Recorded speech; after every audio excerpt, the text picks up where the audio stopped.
Assalamu alaikum rahmatullah mutanen Niger.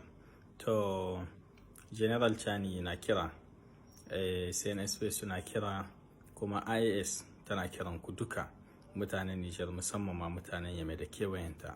Ku hito yau ranar Juma'a, ranar 5 ga watan Yuliya, ku hito duka kwanku da kwarkwatanku a tarbi manyan baki, a tarbi Captain Ibrahim Traore da zai zo Niger bisa babban taro da za a yi, da kuma Hamma Assimi Goita ana sa ran shi ma yau zai zo.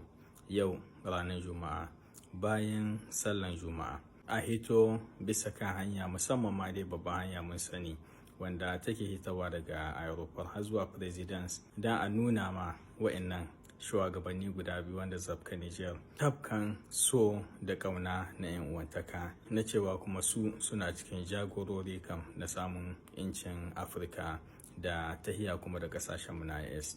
A hito 'yan Niger, a hito kwai da kwarkwata mutanen Niamey, a hito kuma da drapo namu na Niger ko na Mali ko na Burkina. Wayannan kasashen uku su ne kamata a ce drapon su za a yi ta gani a ko'ina, ba wani drapon wata ƙasa daban ba. Kasashe uku nan namu kawai na IS ya kamata mu daga drapon mu don mu nuna ma duniya mu ne da kanmu muke harkokinmu.